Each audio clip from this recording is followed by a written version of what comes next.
Hello friends, আপনারা দেখছেন আমাদের চ্যানেল ফ্রেন্ডস গাইড। আপনারা যদি এখনও পর্যন্ত আমাদের চ্যানেল সাবস্ক্রাইব করে না থাকেন তো অবশ্যই সাবস্ক্রাইব করে নিন এবং পাশে থাকা বেল আইকনটি প্রেস করে আমাদের সঙ্গে জুড়ে থাকুন, যাতে করে এইরকম তথ্য আপলোড করার সঙ্গে সঙ্গে আপনারা নোটিফিকেশান পেয়ে যান সবার প্রথমে। পিএসসি ফুড ইন্সপেক্টর 2018 আজ রিটিন এক্সাম সম্পূর্ণ হলো। এই এক্সামের কাট অফ মার্কস নিয়ে বিস্তারিত আলোচনা করছি।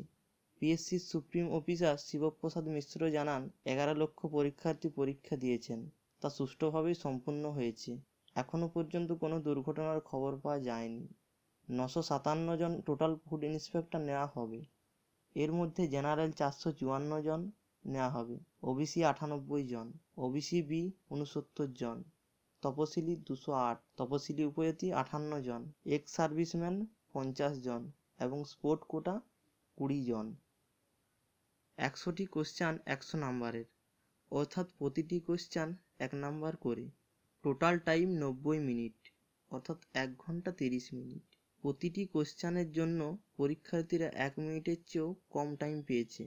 ম্যাথের কোশ্চানগুলি করতে টাইম লেগেছিল ম্যাক্সিমাম ক্যান্ডিডেটদের। একটি ভাইরাল খবর, এক্সাম সেন্টারে ঢোকার আগে ফেসবুক ও হোয়াটসঅ্যাপ গ্রুপে ঝড় উঠেছিল অ্যান্সার কি নিয়ে। তা নিছকই মিথ্যা, সেটি প্রতিটি ক্যান্ডিডেট বুঝে গেলেন সম্পূর্ণ মিথ্যে। তো দেখে নেওয়া যাক সম্ভাব্য cut off marks. Food inspector exam 2019, 27শে জানুয়ারি। জেনারেল ক্যাটাগরিদের লোয়েস্ট কাট অফ 65 থেকে 68-এর মধ্যে থাকবে আশা করা যায়। ওবিসিদের 60+ কাট অফ থাকবে এবং এসসিদের থাকবে 42 থেকে 48-এর মধ্যে ও এসটিদের থাকবে 40-র কাছাকাছি। সকল ফুড ইন্সপেক্টর এক্সাম ক্যান্ডিডেটদের জানাই আগাম উত্তীর্ণ হওয়ার শুভেচ্ছা। তো সকল ক্যান্ডিডেটদের কমেন্টের মাধ্যমে নিজস্ব কাট অফ মার্কস এর মতামত জানানোর অনুরোধ জানাচ্ছি।